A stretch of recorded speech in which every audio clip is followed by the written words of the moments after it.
नमस्कार, मी पंजाब डक. राज्यामध्ये 15 तारखेच्या नंतर उन्हाचा पारा कमी होणार आहे. 40 अंशाच्या खाली पारा सरकणार आहे म्हणून हा अंदाज लक्षात.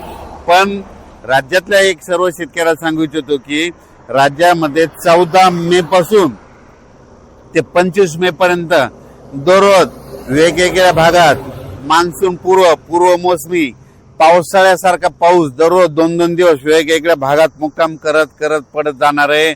म्हणून हा अंदाज शेतकऱ्यांना लक्षात यायचा. म्हणजे सांगायचं झालं तर ऊस ज्यांचा ऊस सुकत आहे, ज्यांचे ऊस शेतकरी आहे त्यांच्यासाठी आनंदाची बातमी, हळद लागवडीसाठी आनंदाची बातमी. पण ज्यांच्या हळदी काढून ठेवलेले त्यांनी मात्र 14 तारखेपर्यंत तुमच्या हळदी काढून घरी आणून ठेवा. कारण की राज्यामध्ये जसं गेल्या वर्षी 14 तारखेला 13 तारखेला पाऊस आला होता 13 मेला, या वर्षी देखील 14 मेला पाऊस येणार आहे.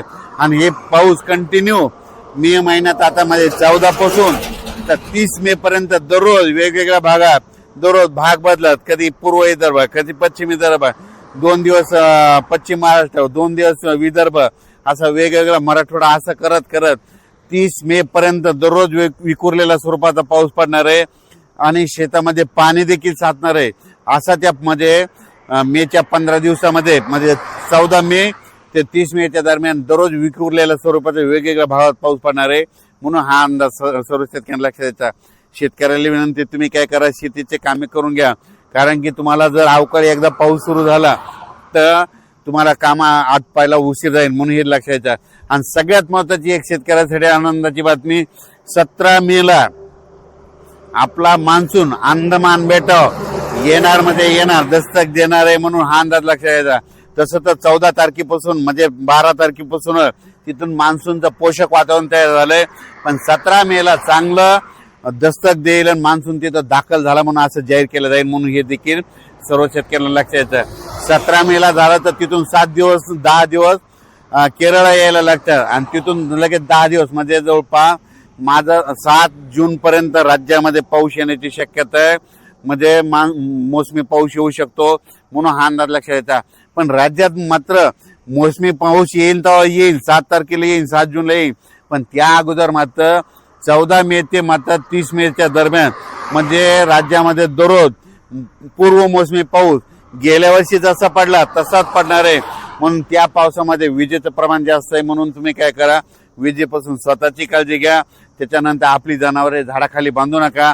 कारण की 14 मे ते त्या 15 दिवसामध्ये राज्यामध्ये असा काही भागात पाऊस पडेल, शेतामध्ये पाणी साचेल, शेतातून वड्या नाल्याला पाणी देखील येईल. म्हणून हे देखील अंदाज लक्षात.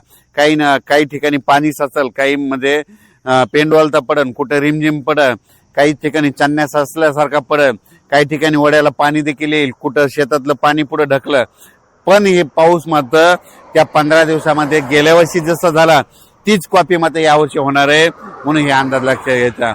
संत्र्याचे जे बगीचेवाले त्यांना तुम्ही ताण कसा द्यायचा तुम्ही तुमचं ठरवा. कारण की गेल्या वर्षी जसं पाऊस आहे तसंच आता देखील म्हणजे 14 मे ते 30 मेच्या दरम्यान येणार आहे. म्हणून हे अंदाज लक्षात घ्यायचा.